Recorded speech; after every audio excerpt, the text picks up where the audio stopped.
Hello everyone. Now we will going to discuss about sources of finance. ये हमारी business finance की series चल रही है। इससे पहले हमने डिस्कस किया था बेसिक्स ऑफ बिजनेस फाइनेंस। तो प्रीवियस वीडियो में हमने बेसिक्स कवर कर रहे थे बिजनेस फाइनेंस के। आज हम देखेंगे कि जो हम फाइनेंस रेज करते हैं बिजनेस के लिए उसके क्या क्या सोर्सेज हो सकते हैं, मतलब हम फाइनेंस कहाँ कहाँ से रेज कर सकते हैं। सबसे पहले classification of sources of finance या फिर सोर्सेज ऑफ फंड। जो हम फंड कलेक्ट करते हैं बिजनेस के लिए उसके क्या सोर्सेज हैं उनको हम क्लासीफाई करेंगे। जैसे पहले हम बोल सकते हैं पीरियोडिकल बेसिस पर। It means according to time के अकॉर्डिंग हम 3 टाइप से डिवाइड कर सकते हैं सोर्सेज ऑफ फाइनेंस को। सबसे पहले है लॉन्ग टर्म, देन है medium term, then short term. Long term sources वो होते हैं जहाँ से हम पैसा कलेक्ट करेंगे, वो हम लॉन्ग टर्म के लिए करेंगे। मीडियम टर्म और शॉर्ट टर्म यानी कि बहुत कम टाइम के लिए। शॉर्ट टर्म में हम कवर करते हैं 1 ईयर से लेस, यानी कि 1 और लेस देन 1 ईयर। तो जो 1 ईयर से लेस देन होता है उसको हम शॉर्ट टर्म में काउंट करते हैं। और जो हम फंड रेज करते हैं मोर देन 5 ईयर उनको बोलते हैं लॉन्ग टर्म सोर्सेज। और जो 1 ईयर के और 5 ईयर के बीच में जो टाइम पीरियड होता है उसके लिए अगर हम फाइनेंस रेज करते हैं, जैसे अगर हमें 3 ईयर के लिए फाइनेंस चाहिए तो उसको हम बोलते हैं medium term finance. Okay. Second आता है ओनरशिप बेसिस पे। तो यानी कि जो हम फंड रेज करेंगे ओनरशिप बेसिस पे हम 2 टाइप से डिवाइड करते हैं। एक होता है ownership fund, owner fund. Second होता है बोरोड फंड, यानी कि ओनर्स फंड, जो ओनर अपने खुद के पैसे लगाता है बिजनेस में उसको हम बोलते हैं ओनर्स फंड। इसमें आ जाता है या तो अगर कोई बिजनेसमैन है वो अपनी खुद की कितनी कैपिटल लगा रहा है उसको हम बोलते हैं ओनर फंड। और अगर जैसे कोई कंपनी है वो जो शेयर इशू करती है, जैसे वो इक्विटी शेयर उसने इशू करे, तो जो इक्विटी शेयर होल्डर होते हैं वो बिज़नेस के ओनर होते हैं, तो उनके फंड को हम बोलते हैं ओनर्स फंड, यानी कि जो शेयर इशू करे हैं उनको हम बोलेंगे ओनर फंड। और एक होता है बोरोड फंड, यानी कि जो बोरो करके जो पैसे फिर बिज़नेस में लगाए हैं, जैसे बिजनेसमैन ने कहीं से लोन ले रखा है या फिर उसने डिवेंचर इशू कर रखे हैं, उनको हम बोलेंगे बोरोड कैपिटल या बोरोड फंड। तो 2 टाइप की कैपिटल होती है हमारे बिजनेस में। एक होती है ओनर्स कैपिटल जो आती है शेयर कैपिटल, एंड सेकंड होती है बोरोड कैपिटल जो बोरो करके फिर बिजनेस में लगा रखी है। उसके बाद है सोर्सेज ऑफ जनरेशन बेसिस, यानी कि जनरेशन के बेसिस पे हम बोलते हैं 2 टाइप से। एक होता है हमारा इंटरनल सोर्सेज, एक होता है एक्सटर्नल सोर्सेज।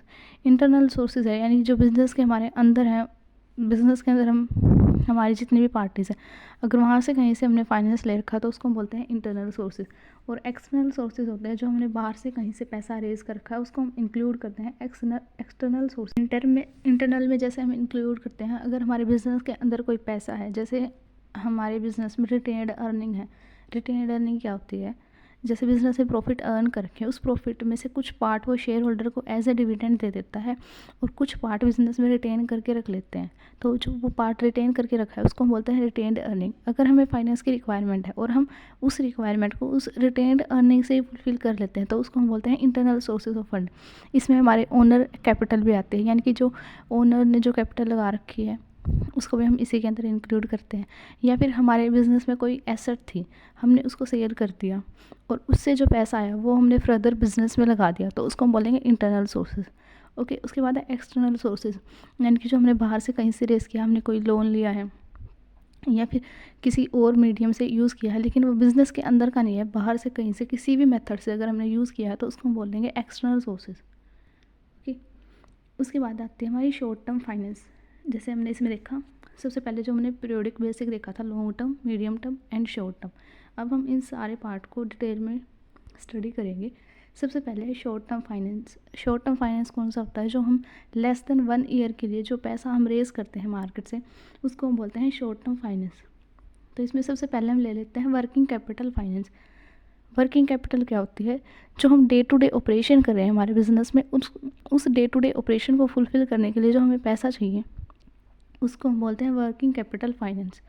सेकंड हमारी आती है ट्रेड क्रेडिट। ट्रेड क्रेडिट होता है जैसे हम रॉ मटेरियल लेके आए कहीं से, हमने सप्लायर से रॉ मटेरियल लिया तो हम सप्लायर को बोल देंगे कि हम आपको जो पेमेंट करेंगे वो हम 1 मंथ के बाद करेंगे। अब जो उस टाइम पीरियड में जो हमारे पास जो हमें पेमेंट करनी चाहिए थी वो हम जितना डिले कर रहे हैं तो उस टाइम पीरियड तक हम उस पैसे को यूज़ कर सकते हैं अपने बिजनेस में, तो उसको हम बोलते हैं ट्रेड क्रेडिट। उसके बाद जैसे हम सेल कर रहे हैं फर्दर किसी को, हम उनको बोल देते हैं कि आप हमें एडवांस दे दो, तो वो जो एडवांस देके वो भी हम अपने बिज़नेस में यूज़ कर सकते हैं, तो इसको हम बोलते हैं ट्रेड क्रेडिट।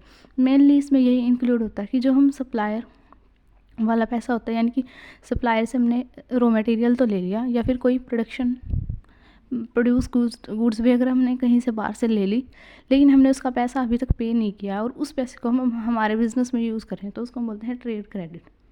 उसके बाद आता है इंटर कॉर्पोरेट डिपॉजिट, यानी कि जो हमारी इंटर कॉर्पोरेट मतलब आपस में जो कंपनीज़ ने जो डिपॉजिट कर रखी थी, जब हम उसको यूज़ कर लेते हैं शॉर्ट टर्म के लिए, उसको हम शॉर्ट टर्म के लिए ही यूज़ कर सकते हैं, तो वो भी हमारी शॉर्ट टर्म फाइनेंस में आती है। उसके बाद है कॉमर्शियल पेपर। कॉमर्शियल पेपर जो एक कंपनी इशू करती है, commercial paper mainly short term के लिए होते हैं, तो ये भी हमारे शॉर्ट टर्म फाइनेंस के अंदर आता है। वैसे भी और भी फर्दर बहुत सारे टाइप होते हैं जो हम शॉर्ट टर्म फाइनेंस के अंदर स्टडी करेंगे, ये हम आगे डिटेल में स्टडी करेंगे कि इनका क्या मतलब होता है, क्योंकि बहुत सारे हैं। जैसे मनी मार्केट में जो इशू कर देते हैं, वो सारी पार्ट जो मनी मार्केट में जितने भी फंड रेज करने के लिए जो सिक्योरिटी इशू करी जाती हैं, वो हमारी शॉर्ट टर्म फाइनेंस के अंदर ही कैलकुलेट होती हैं। उसके बाद आता है हमारा medium term finance. Medium term finance में कौन से आते हैं, जो हमारे लेस देन 1 ईयर थे वो तो हमारे शॉर्ट टर्म के अंदर थे। अब जो मोर देन 1 ईयर है बट लेस देन 5 ईयर है, वो हमारे आएंगे मीडियम टर्म फाइनेंस में। इसमें सबसे पहले आता है हमारा commercial bank and state financial institution. Commercial bank वो होते हैं जो लोन प्रोवाइड करते हैं, वो सिर्फ कॉमर्शियल पर्पस से लोन प्रोवाइड करेंगे, तो वो जो कॉमर्शियल बैंक लोन है, या फिर स्टेट फाइनेंशियल इंस्टीट्यूशन से जो फाइनेंशियल इंस्टीट्यूशन यानी कि जो फाइनेंस प्रोवाइड करते हैं कंपनीज़ को, ताकि वो वहाँ से पैसा रेज करके अपनी रिक्वायरमेंट को फुलफिल कर पाएँ, तो वो भी मीडियम टर्म के लिए हम वहीं से लोन लेते हैं। उसके बाद आता है लीज़ फाइनेंसिंग। लीज़ फाइनेंसिंग में क्या होता है, हमारे पास कोई एसेट होती है, हम उस एसेट को लीज़ पर दे देते हैं और उसके बदले हम कोई लोन ले लेते हैं, तो वो भी हमारा मीडियम टर्म का पार्ट है। देन होता है हायर परचेज, ये हम आगे डिटेल में अभी डिस्कस करेंगे। उसके बाद है हमारी एक्सटर्नल कॉमर्शियल बोरोइंग। इसमें आता है कि जो हम बाहर से कोई भी बोरोइंग कर लेते हैं, तो वो जो हम बोरो करेंगे वो तो हम अपनी जो हमें ठीक लगेगा, शॉर्ट टर्म के लिए भी कर सकते हैं, मीडियम टर्म के लिए भी कर सकते हैं और लॉन्ग टर्म के लिए, तो ये पार्ट तीनों में आता है। उसके बाद है यूरो एंड फॉरेन बॉन्ड्स, ये भी हम आगे देखेंगे। इसमें हमारी यूरो बॉन्ड आएंगे, फॉरेन बॉन्ड, इससे रिलेटेड हम ADR GDR भी देखेंगे। अभी पहले हम डिस्कस करते हैं लीजिंग क्या होती है। तो लीजिंग क्या होती है, इसमें 2 पार्टीज़ होती हैं, एक होता है हमारा लेजर, एक होता है लेजी। इसमें लेजर के पास एक एसेट होती है, वो अपनी एसेट को लेजी को दे देता है ताकि वो उसको यूज़ कर सके। जो वो एसेट, जैसे लेज़र के पास है, लेज़र ने कोई एसेट एक्वायर करी या फिर उसके पास कोई एसेट है, उसने वो लेज़ी को दे दी, एक सामने वाली पार्टी को दे दी कि भाई तुम इस एसेट को यूज़ कर लो और इस एसेट के बदले मुझे टाइम टू टाइम कुछ पेमेंट कर देना, तो उसको हम बोलते हैं लीजिंग। जो ये प्रोसेस होती है इसको हम बोलते हैं लीजिंग। यानी कि लीजिंग एक ऐसी अरेंजमेंट है जिसमें हम एक्सचेंज करते हैं एसेट का और इसके बदले हम एक एडुकेट कंसिडरेशन ले लेते हैं, पीरियोडिकल पेमेंट हम लेते हैं, जैसे कि रेंट की फॉर्म में हम चार्ज कर लेते हैं। जैसे देखो, leasing is defined as an arrangement in which the lessor confer the lessee, यानी कि लेजर जो है लेजी को देता है right to use the asset, कि वो उस एसेट को यूज़ कर सकता है in exchange for adequate consideration, और बदले में उस लेजी को एक एडुकेट कंसिडरेशन पे करना पड़ता है, जिसको हम बोल सकते हैं पीरियोडिकल पेमेंट, या फिर वो एक रेंट की फॉर्म में होती है, लीज रेंट की फॉर्म में होती है। तो यानी कि लीजिंग क्या है, लीजिंग एक प्रोसेस है। In this agreement one party by the asset and grant it use by another party, यानी कि एक इसमें 2 पार्टी होती है, एक पार्टी होती है जो उस एसेट को बाय करती है, मतलब वो उस एसेट की ओनर है और वो दूसरी पार्टी को दे देती है उसको यूज़ करने के लिए। तो जो एसेट की ओनर है जो पार्टी, उसको हम बोलते हैं लेजर। लेजर यानी जो लीज पे दे रही है वो है लेजर, और लेजी है जिसने लीज पे वो एसेट ले रखी है, मतलब वो पार्टी जो रेंट पे करेगी और उसने एसेट यूज़ करने के लिए ले रखी है, वो उस एसेट को यूज़ कर रही है, उसको हम बोलते हैं lessee. Okay, put simply leasing involve the renting out of the long term asset by the owner to another party for regular consideration payable over the tenancy period. इसमें भी ये बात रिपीट कर रखी है कि एक लॉन्ग टर्म एसेट होती है, वो उसको यूज़ करने के लिए दे देता है और बदले में उसको टाइम टू टाइम रेंट मिलता रहता है, यानी कि लेजर को रेंट मिलता है और लेजी रेंट पे करता है। अब कंसिडरेशन का मतलब क्या है, जो हम यहाँ पर बार बार देख रहे हैं कि एडुकेट कंसिडरेशन होता है, रेगुलर कंसिडरेशन होता है। तो कंसिडरेशन का मतलब है वो लीज़ के जो रेंटल चार्जेस जो वो पार्टी पे कर रही है उसको हम बोलते हैं कंसिडरेशन। जो लेज़ी पे करेगी एक रेगुलर इंटरवल पे, जैसे हो सकता है कि उसने इंस्टॉलमेंट बना दी, जैसे कि आपको पर मंथ पे करनी है, या फिर आपको जो लॉन्ग एसेट है वो ज़्यादा टाइम पीरियड के लिए, तो हम बोल देते हैं कि आपको पर ईयर इतना अमाउंट पे करता है या पे करना है। यानी कि रेगुलर टाइम इंटरवल के लिए जो लेज़ी पेमेंट करेगा रेंट की उसको हम बोलेंगे कंसिडरेशन। वो जो कंसिडरेशन होता है वो दोनों पार्टीज़ के बीच में जो हम वो एग्री करते हैं जिस प्राइस पर, वो उनका एडुकेट कंसिडरेशन होता है। उसके बाद है AS 19 डील करता है लीज़ के साथ, यानी कि जो हम अकाउंटिंग स्टैंडर्ड स्टडी करते हैं, तो जो हमारा अकाउंटिंग स्टैंडर्ड 19 है वो लीज़ से रिलेटेड है, जो which prescribe appropriate accounting policy for both the party. यानी कि उस जो हमारा अकाउंटिंग स्टैंडर्ड 19 है उसके अंदर डिफाइन कर रखा है कि क्या क्या पॉलिसीज होते हैं दोनों पार्टी के लिए, लेज़र के लिए और लेज़ी के लिए। उसके बाद जब हम लीज़ स्टडी करते हैं तो हम दो टाइप की लीज़ देखते हैं, एक तो होती है ऑपरेटिंग लीज़, सेकंड होती है हमारी फाइनेंशियल लीज़। ऑपरेटिंग लीज़ क्या होती है, जिसमें जो एसेट होती है वो लेज़र की होती है। वैसे तो जो हमारी एसेट होती है बेसिकली वो लेज़र की ही होती है, लेकिन एक ऐसी लीज़ की ऐसे टाइप है जिसमें कुछ टाइम पीरियड के बाद वो एसेट ट्रांसफ़र हो जाते हैं लेज़ी के पास, तो उसको हम बोलते हैं फाइनेंशियल लीज़। और ऑपरेटिंग लीज़ में ऐसा नहीं होता, ऑपरेटिंग लीज़ में जो एसेट होती है वो लेज़र के पास ही होती है। ये हमारी ऑपरेटिंग लीज़ है, ये हमारी फाइनेंशियल लीज़ है। तो ओनरशिप, जो हमारी ऑपरेटिंग लीज़ है उसमें एसेट की ओनरशिप हमारे लेज़र के पास ही होती है, तो यानी कि इसमें ओनरशिप होती है लेज़र के पास। लेकिन फाइनेंशियल लीज़ में क्या होता है कि एक ऑप्शन होता है लेज़र के पास कि वो एक पर्टिकुलर टाइम पीरियड के बाद उस एसेट को अपनी ओनरशिप में ले सकता है। यानी कि इसमें तो परमानेंट लेज़र की ओनरशिप होती है, लेकिन इसमें एक टाइम के बाद लेज़र की ओनरशिप हो जाती है। अब है risk and reward relating to asset. अब कोई एसेट है, ऐसे हम नॉर्मली देखते हैं कोई एसेट है तो उसमें रिस्क किसका होता है, जो उसका ओनर है उसी का रिस्क होएगा। तो इसमें ओनर लेज़र था तो ऑब्वियस है कि रिस्क भी किसका होगा, लेज़र का होगा। अब यहाँ पर जो लेज़ी है उसको एक ऑप्शन मिलता है कि वो बाद में उस एसेट को अपने ओनरशिप में ले सकता है, तो इसलिए रिस्क भी लेज़ी ही बियर करेगा इसमें, रिस्क भी और जितने रिवार्ड होंगे एसेट से रिलेटेड वो भी। यानी कि रिस्क एंड रिवार्ड ये हम ऐसे याद रख सकते हैं कि ये रिस्क हमेशा ओनर का होता है, तो इसमें ओनर लेज़र है तो लेज़र का रिस्क है, इसमें लेज़ी को ऑप्शन मिलेगा ओनर बनने का तो लेज़ी का रिस्क है। उसके बाद है परचेज ऑप्शन, तो जो इसमें डोंट हैव एनी ऑप्शन, यानी कि जो हमारा लेज़ी है उसके पास परचेज करने का कोई भी ऑप्शन नहीं है। यानी कि लेज़ी अपने अंडर में एसेट को कभी नहीं ले सकता, वो उसकी ओनरशिप नहीं ले सकता कभी भी, लेकिन लेज़ी के पास यहाँ पे परचेज का ऑप्शन होता है।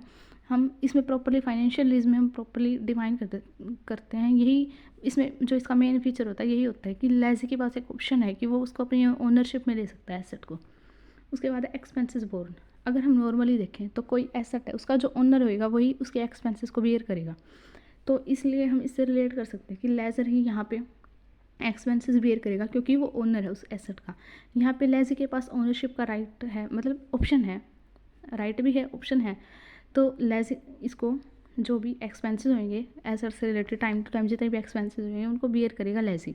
उसके बाद रनिंग कॉस्ट टू लेज़ी, तो जो लेज़ी होता है उसकी रनिंग कॉस्ट कितनी होती है। अब इस केस में तो जो हमारी ऑपरेटिंग लीज है, ऑपरेटिंग लीज में जो हमारा लेज़ी है वो ओनर नहीं है हमारे बिजनेस का, उसका एसेट का, तो अगर वो ओनर नहीं है तो वो रनिंग कॉस्ट भी बियर नहीं करेगा, तो नो रनिंग और एडमिनिस्ट्रेशन कॉस्ट।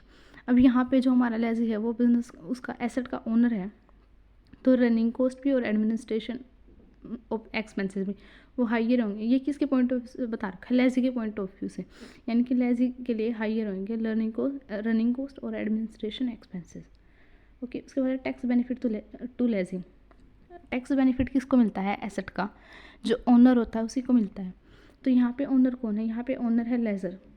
ऑपरेटिंग लीज में लेज़र ओनर है, तो no depreciation can be claimed, यानी कि लेजी कोई भी, लेजी के बारे में इसने बता रखा है, तो लेजी कोई भी डेप्रिसिएशन इस सिचुएशन में क्लेम नहीं कर सकता, क्योंकि वो उस एसेट के ऊपर रेंट पे करा है, उस रेंट के वो डिडक्शन ले सकता है टैक्स के लिए। जब वो टैक्स पे करेगा तो वो उस रेंट की डिडक्शन ले लेगा कि भाई मैंने इतना रेंट पे किया था एक पर्टिकुलर मशीनरी के लिए, लेकिन वो डेप्रिसिएशन क्लेम नहीं कर सकता क्योंकि एक्चुअली में वो एसेट उसकी नहीं है।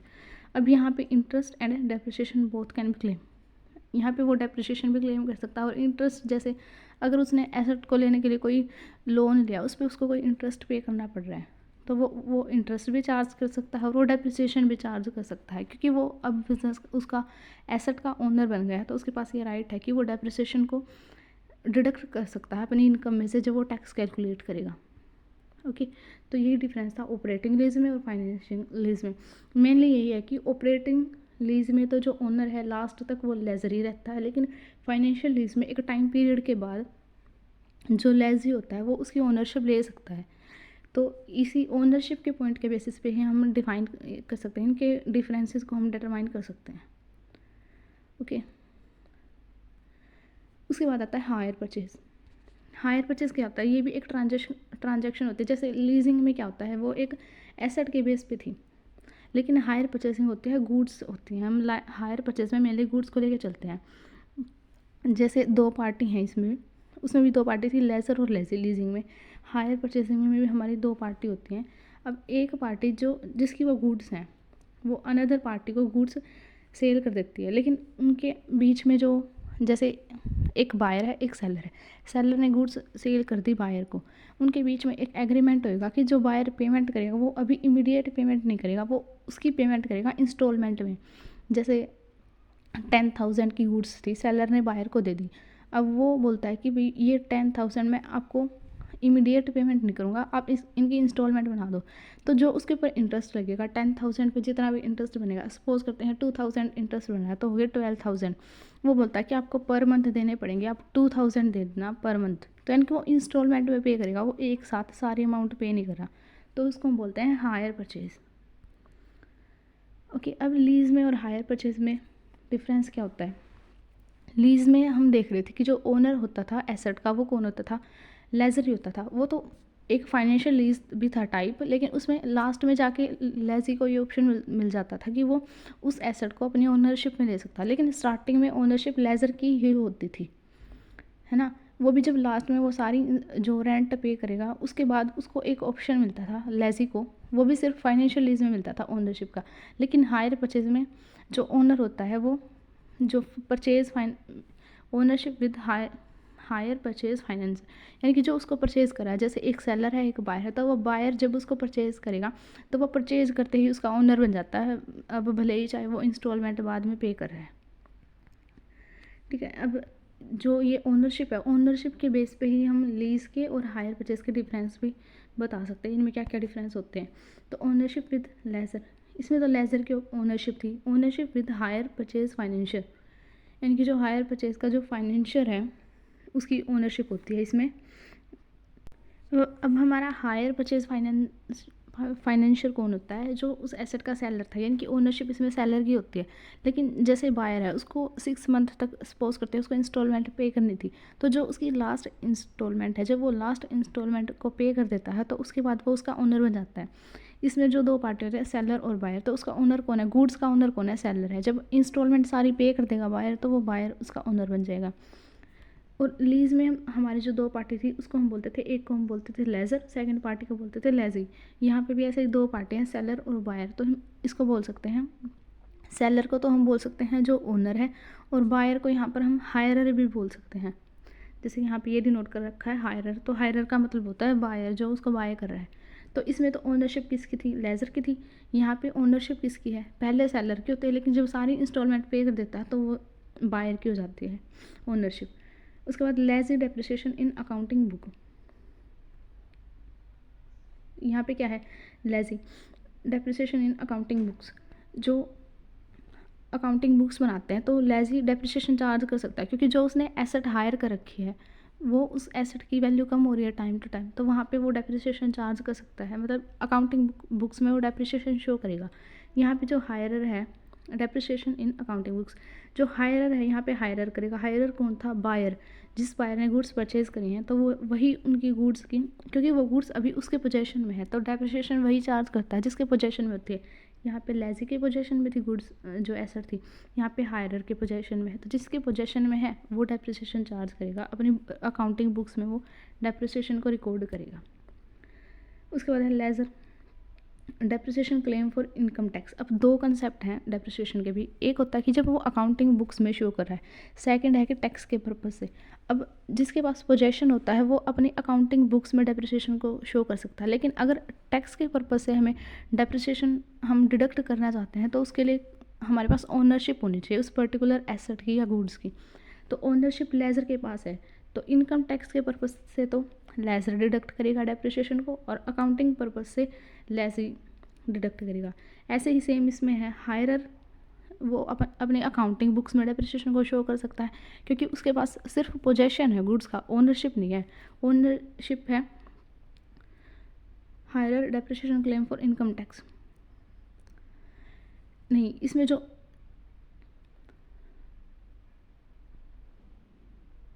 तो हमारे हायर परचेज में जो डेप्रिसिएशन का जो इनकम टैक्स के लिए क्लेम करेंगे वो भी हायर ही क्लेम करेगा इनकम टैक्स के लिए, यानी कि जब वो अपने इनकम टैक्स को कैलकुलेट करेगा तो डेप्रिसिएशन को वहाँ से डिडक्ट कर सकता है। उसके बाद है lease rent deductible in full, यानी कि जो लीज रेंट होता है, इसमें हमारी दो पार्टी थी, एक लेजर एक लेजी। तो लेजी लीज रेंट पे करा था लेजर को क्योंकि वो उस एसेट को यूज़ कर रहा था, तो जो वो लीज रेंट पे करा था वो उसको फुली डिडक्टेबल कर सकता है क्योंकि वो उसके लिए एक्सपेंसेस थे। यहाँ पे क्या है, only financial charges are deductible, यानी कि जो फाइनेंशियल चार्जेस आए हैं उन गुड्स को परचेज करने में वो सिर्फ उन्हीं को डिडक्ट कर सकता है। मतलब गुड्स का जो फुल अमाउंट है इंस्टॉलमेंट को वो डिडक्ट नहीं कर सकता, लेकिन यहाँ पे रेंट को डिडक्ट कर सकता था वो मशीनरी के। यानी कि यहाँ लेजी के पॉइंट ऑफ व्यू से या फिर यहाँ लेजी के पॉइंट ऑफ व्यू से, यहाँ पर हायर के पॉइंट ऑफ व्यू से बात हो रही है, यानी कि जो बायर है हमारी गुड्स का, तो बायर सिर्फ फाइनेंशियल चार्जेस को ही डिडक्ट कर सकता है, वो कंप्लीट जो इंस्टॉलमेंट पे करा है उनको डिडक्ट नहीं कर सकता। उसके बाद है no buying option at end of term, यानी कि ये लीज़ में बता रखा कि लीज़ में लेजी के पास कोई भी बाइंग ऑप्शन नहीं था लास्ट में, लेकिन एक लीज़ की एक टाइप जो हमने पढ़ी थी फाइनेंशियल लीज़, फाइनेंशियल लीज़ में लास्ट में बायर के पास उसके लेजी के पास ये ऑप्शन होता है कि वो लास्ट में उस एसेट को बाय कर सकता है अगर वो चाहे तो। लेकिन नॉर्मली जब हम लीज़ की बात करते हैं तो वहाँ पे ऑपरेशन नहीं, वहाँ पे उसके पास ये ऑप्शन नहीं होता। तो जब हम नॉर्मली लीज़ की बात करते हैं तो ये इम्प्लाइड है कि हम वहाँ पे ऑपरेटिंग लीज़ की बात कर रहे हैं। ओके, ऐसे हायर में जो हायरर है उसके पास बाइंग ऑप्शन होता है एंड में, जब वो इंस्टॉलमेंट पे कर देता है तो लास्ट इंस्टॉलमेंट के बाद उसके पास ओनरशिप आ जाती है, ऑटोमेटिकली उसके पास ओनरशिप आ जाती है इन गुड्स की। ठीक है, उसके बाद आता है लॉन्ग टर्म फाइनेंस। तो लॉन्ग टर्म फाइनेंस में हमारे क्या आते हैं, इसमें आते हैं हमारे शेयर। शेयर में हमारे दो टाइप के शेयर होते हैं, इक्विटी शेयर, प्रेफरेंस शेयर। और जो शेयर होल्डर होते हैं, शेयर क्या होते हैं ये हम आगे डिस्कस करेंगे अभी थोड़ी देर बाद। अब शेयर दो टाइप के होते हैं, प्रेफरेंस शेयर, इक्विटी शेयर। और जो हमारे शेयर होल्डर होते हैं वो हमारे बिजनेस के ओनर होते हैं। एक होता है डिवेंचर, डिवेंचर यानी कि ये हमारे लोन की फॉर्म में होता है। शेयर होते हैं हमारे ओनर्स इक्विटी, लेकिन डिवेंचर होते हैं हमारे ये लोन की फॉर्म में होते हैं। उसके बाद new debt instrument, retained earning, retained earning जो बिजनेस ने अपने पास रिटेन्ड करके रखी है जब वो उसको लॉन्ग टर्म के लिए यूज़ कर लेते हैं। Depository scheme, venture capital, securitisation, ये हम आगे देखते हैं क्या होते हैं। शेयर, सबसे पहले शेयर क्या होता है, जैसे कंपनी की जितनी भी अथोराइज्ड कैपिटल है उस टोटल अथोराइज्ड कैपिटल को जब कंपनी छोटे छोटे पार्ट में डिवाइड कर देती है तो उस हर एक पार्ट को हम बोलते हैं शेयर। और जब कंपनी उस शेयर को इशू कर देती है पब्लिक को और उसको इशू करके वो कुछ पैसा रेज करती है तो वहाँ से जो हमारे फाइनेंस की रिक्वायरमेंट है वो फुलफिल हो जाती है। तो शेयर क्या होते हैं, share indicate smaller unit into which the overall requirement of company सब डिवाइडेड, यानी कि जितनी कंपनी की रिक्वायरमेंट है उसको हम शेयर्स में डिवाइड कर देंगे, यानी कि जितनी कंपनी को टोटल कैपिटल चाहिए और जितने वो शेयर इशू कर रही है तो उसके अकॉर्डिंग वो एक शेयर का प्राइस डिसाइड कर लेती है। उसके बाद type of share, equity share, preference share. Equity share होते हैं जब ये जो हमारे इक्विटी शेयर होते हैं, जो इक्विटी शेयर होल्डर को ये इशू करे जाते हैं, तो इक्विटी शेयर होल्डर हमारे बिजनेस के एक्चुअल ओनर माने जाते हैं। जो इक्विटी शेयर होते हैं उनके पास जो राइट होते हैं वो प्रेफरेंस शेयर से अलग होते हैं। प्रेफरेंस, जैसे प्रेफरेंस नाम में है कि इनको हर चीज़ में प्रेफरेंस मिलती है। जैसे हम जब लास्ट में अगर कंपनी का लिक्विडेशन हुआ तो जो पेमेंट होएगी तो वो पहले प्रेफरेंस शेयर को होगी। जैसे इनके नाम में है प्रेफरेंस, तो इनको प्रेफरेंस मिलेगी। अगर कंपनी डिविडेंड पे कर रही है तो इनको प्रेफरेंस मिलेगी, प्रेफरेंस शेयर होल्डर को।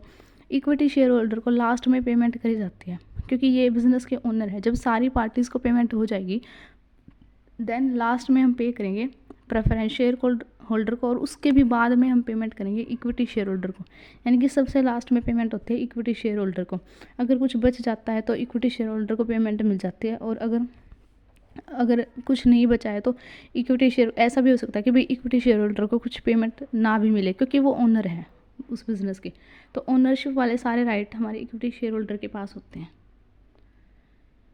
ये हम यहाँ से देख लेते हैं इक्विटी शेयर होल्डर और प्रेफरेंस शेयर होल्डर के कंसेप्ट को अच्छे से, क्योंकि ये डिफरेंस बता रखा है इक्विटी में और प्रेफरेंस में क्या डिफरेंस होता है।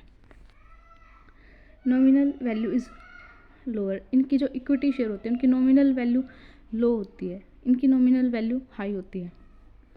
Dividend varies according to profit. अब इक्विटी शेयर होल्डर में कोई कंपल्शन नहीं है कि भाई आपको शेयर होल्डर को डिविडेंड देना ही है। अगर आपके पास प्रॉफिट है, कंपनी में प्रॉफिट हो रहे हैं, तो वो इक्विटी शेयर होल्डर को डिविडेंड पे कर देंगे। अगर ज़्यादा प्रॉफिट हो रहे हैं तो ज़्यादा पे कर देंगे। अगर प्रॉफिट कम है और बाकी पार्टीज़ को पेमेंट करने के बाद पैसे नहीं बचते तो कोई कंपल्शन नहीं है इक्विटी शेयर होल्डर को पे करना। हम पे ना भी करें तो चल सकता है।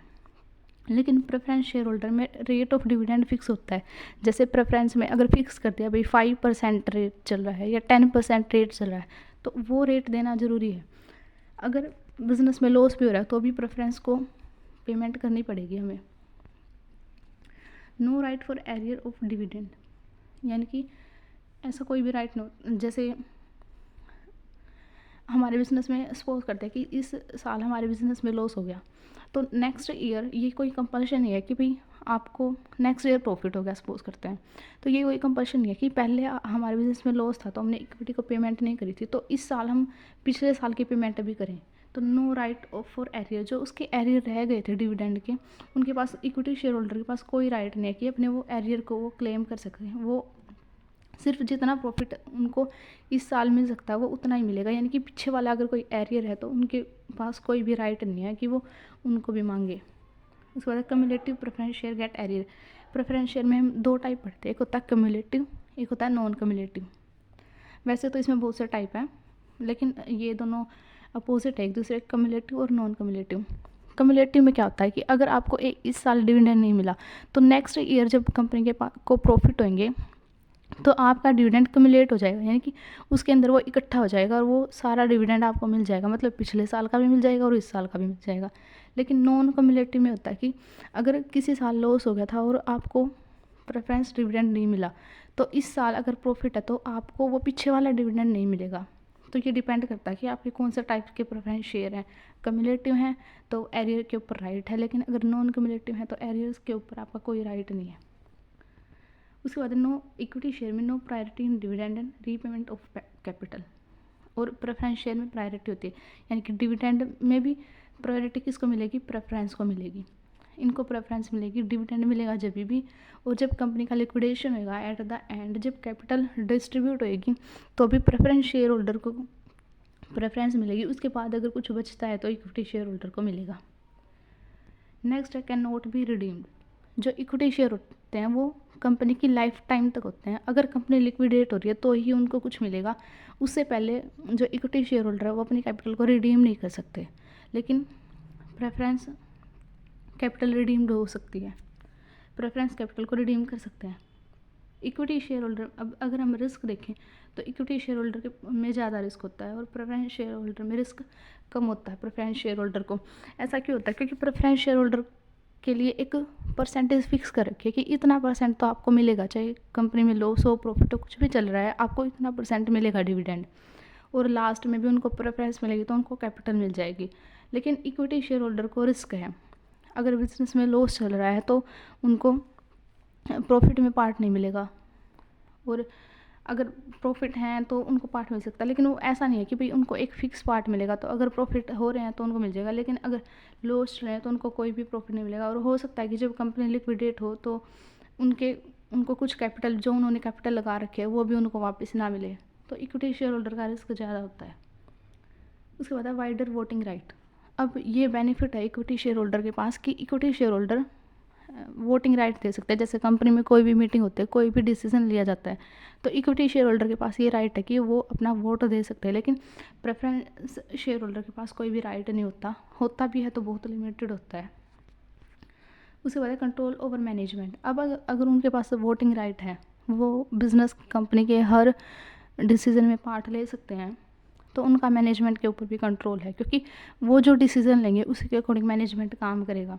लेकिन यहाँ पे प्रेफरेंस शेयर होल्डर में ना उनके पास वोटिंग राइट है, तो वोटिंग राइट नहीं है तो मतलब उनके पास कंट्रोल भी नहीं है, वो मैनेजमेंट को किसी भी तरीके से कंट्रोल नहीं कर सकते। इक्विटी शेयर होल्डर क्या है? Highly speculative. स्पेक्यूलेटिव क्या होता है? मतलब वही है कि रिस्क ज़्यादा है और प्रॉफिट भी ज़्यादा है। अगर सपोज करते हैं कि सारी पेमेंट हमने कर दी, अगर कुछ नहीं बचा तो इक्विटी को कुछ नहीं मिलेगा, तो ये उसके लिए रिस्क है। लेकिन अगर सारी पेमेंट करने के पास अगर कंपनी के पास बहुत सारा प्रॉफिट है, तो वो लास्ट में सबको फिक्स पेमेंट कर दी, तो वो लास्ट में किसको मिलेगा? सारा वो इक्विटी शेयर होल्डर को ही मिलेगा। तो ये मतलब स्पेक्यूलेटिव है कि हाई रिस्क होएगा और अगर प्रॉफिट के चांसेस बन रहे हैं तो हाई प्रॉफिट होएगा। यहाँ पे ये लेस स्पेक्यूलेटिव होता है, इनको फिक्स मिल जाता है, ना इनको कोई रिस्क के ज़्यादा चांसेस है और ना इनको ये है कि भाई प्रॉफिट ज़्यादा होंगे तो इनका कोई स्पेशल बेनिफिट होएगा। अब ready to take risk and to get greater dividend. अब जैसे कुछ ऐसे बंदे होते हैं जिनको वो रिस्क लेने के लिए तैयार हैं, रिस्क लेने के तैयार है क्योंकि उनको ये दिख रहा है कि भाई अगर हम रिस्क ले लेते हैं उनको डिविडेंड भी हायर मिलेगा। अब ये इक्विटी शेयर होल्डर के केस में ही होता है कि अगर इक्विटी शेयर होल्डर रिस्क ले रहे हैं, अगर वो ज़्यादा रिस्क लेते हैं तो इसके बदले में उनको डिविडेंड भी ज़्यादा मिलता है। और प्रेफरेंस शेयर होल्डर कौन से होते हैं? जो रिस्क लेने के लिए तैयार नहीं होते, तो इससे उनको डिविडेंड भी फिक्स मिलता है, एक फिक्स इनकम होती है उनकी। जैसे फिक्स परसेंटेज डिसाइड कर दिया कि आपको 10% इंटरेस्ट मिलेगा, 10% डिविडेंड मिलेगा, तो सिर्फ उतना ही मिलेगा। ओके, तो ये हमारे इक्विटी और प्रेफरेंस शेयर होल्डर थे। उसके बाद है डिवेंचर। जो हमारे शेयर होते हैं वो क्या होते हैं? हमारी बिजनेस के ओनर कैपिटल होते हैं, यानी कि जो शेयर होल्डर हैं वो बिजनेस के ओनर है, तो ओनर्स फंड हम उसको बोलते हैं कि ओनर ने जो खुद के फंड लगाए हैं अपने बिजनेस में। अब आता है डिवेंचर। डिवेंचर हमारा लोन का पार्ट होता है, ये ओनर की कैपिटल नहीं है, ये हम कंसिडर करते हैं कि उसने बाहर से कोई लोन लिया है।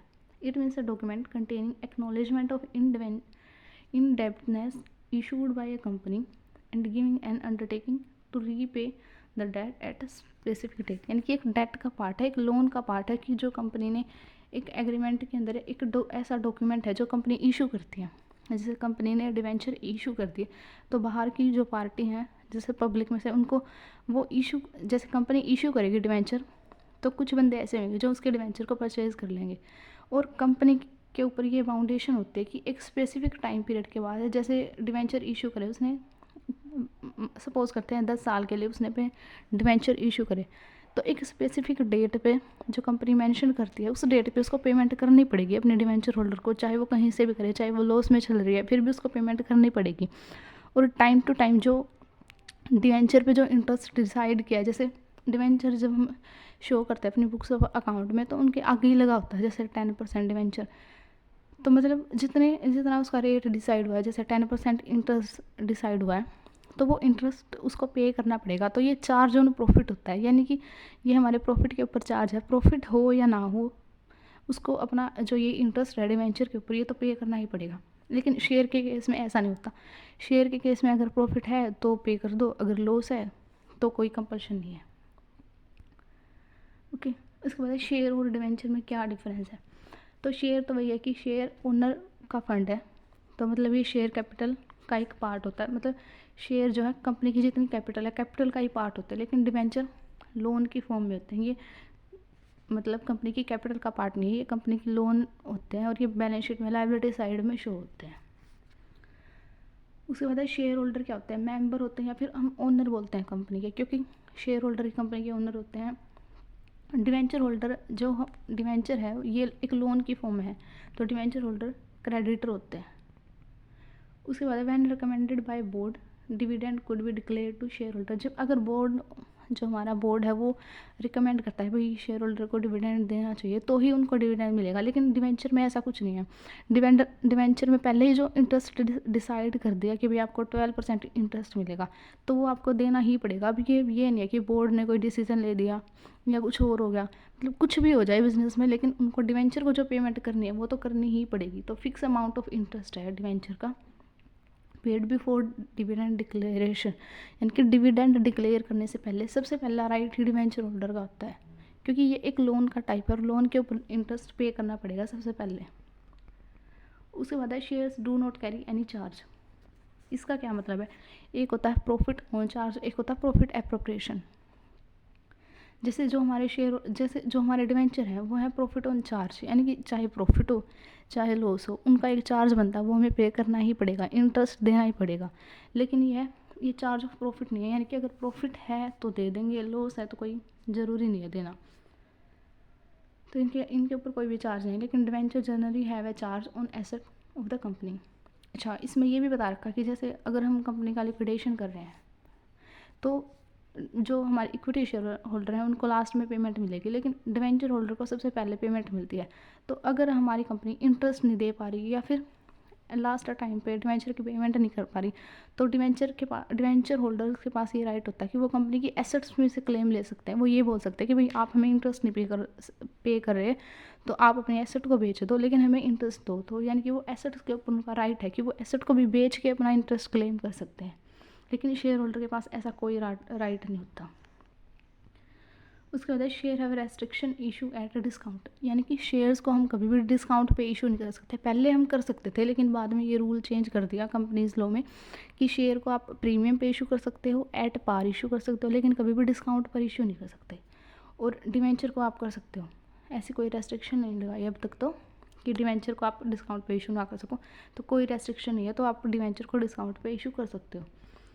उसके बाद share holder have voting right. Share holder के पास वोटिंग राइट होता है तो वो मैनेजमेंट में पार्ट ले सकते हैं, लेकिन डिवेंचर होल्डर वो सिर्फ एक क्रेडिटर हैं तो उनके पास कोई भी वोटिंग राइट नहीं होता। Dividend is payable when profit are there, वही रिपीट हो गया कि भाई प्रॉफिट होगा तो ही डिविडेंड देंगे। यहाँ पे चाहे लॉस भी हो या कुछ भी सिचुएशन चल रही हो डिवेंचर होल्डर को इंटरेस्ट तो पे ही करना पड़ेगा। उसके बाद नो फिक्स डिविडेंड, कोई फिक्स नहीं है इक्विटी शेयर होल्डर का, जो बच गया लास्ट में वो उनको डिविडेंड दे देंगे। लेकिन डिवेंचर होल्डर के ऊपर जो रेट ऑफ इंटरेस्ट होता है डिवेंचर होल्डर को जो हम पे करेंगे वो फिक्स है।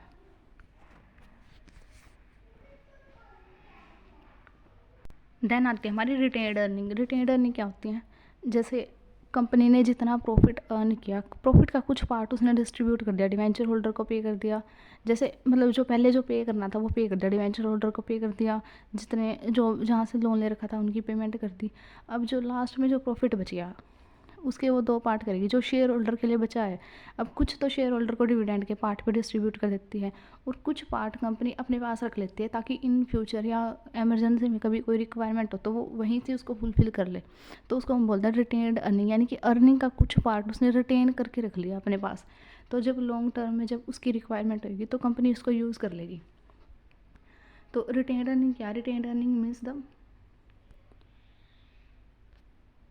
retained earning means the part of trading profit which is not distributed in form of dividend, यानी कि प्रॉफिट का वो पार्ट जो उसने एज अ डिविडेंड डिस्ट्रीब्यूट नहीं किया लेकिन बल्कि उसने रिटेन कर लिया by director for future expansion of company. यही सोच के भाई कंपनी में फ्यूचर में कोई रिक्वायरमेंट हो सकती है कि हमें फ़ंड की रिक्वायरमेंट हो जाए, तो उसके लिए उसने रिटेन करके रख लिया अपने बिजनेस के अंदर, उसको हम बोलते हैं रिटेन्ड अर्निंग। तो ये भी हमारे सोर्स ऑफ फाइनेंस का ही एक पार्ट है। उसके बाद होते हैं global depository receipt, American depository receipt और इंडियन डिपॉजिटरी रिसिप्ट, जिनको हम बोलते हैं शॉर्ट में GDR, ADR, IDR। तो जो हमारे ये भी हमारे लॉन्ग टर्म के जो हम सोर्स ऑफ फाइनेंस स्टडी कर रहे हैं उन्हीं का पार्ट है ADR, GDR। अब जैसे इसमें 3 टाइप हैं GDR, ADR और IDR। इनमें मेनली क्या डिफरेंस होता है तीनों में, एक सिमिलरिटी ये होती है कि जब किसी भी कंपनी को फॉरेन मार्केट से पैसे रेज करने हैं तो वो यूज़ करेगी ADR, GDR या IDR को। अब ADR, GDR ये दोनों एक कैटेगरी में आते हैं। IDR थर्ड कैटेगरी है। IDR का मतलब क्या होता है, जब कोई फ़ॉरेन कंपनी है वो फ़ॉरेन कंपनी हमारे इंडिया से पैसा रेज करना चाहती है। अगर वो इंडिया से पैसा रेज करेगी, फंड रेज कर रही है, तो वो जो डिपॉजिटरी रिसिप्ट वो इशू करेगी उसको हम बोलेंगे इंडियन डिपॉजिटरी रिसिप्ट। और अगर हमारी इंडिया की कोई कंपनी है, अगर वो बाहर से इशू कर रही है तो उसको बोलते हैं ADR GDR। अब अगर वो इंडियन कंपनी अगर वो US से फंड रेज करना चाहती है तो वो US के लिए जो वो डिपॉजिटरी रिसिप्ट इशू करती है उसको हम बोलते हैं ADR, अमेरिकन डिपॉजिटरी रिसिप्ट। और अगर हमारी इंडियन कंपनी जो है वो अमेरिका को छोड़ के किसी और कंट्री से अगर वो फंड रेज करना चाहते हैं वो इशू करती है ग्लोबल डिपॉजिटरी रिसिप्ट, यानी कि एक्सेप्ट अमेरिका। US को छोड़ के अगर कहीं और से अगर उसको जो फंड रेज करना है तो उसके लिए वो इशू करती है ग्लोबल डिपॉजिटरी रिसिप्ट।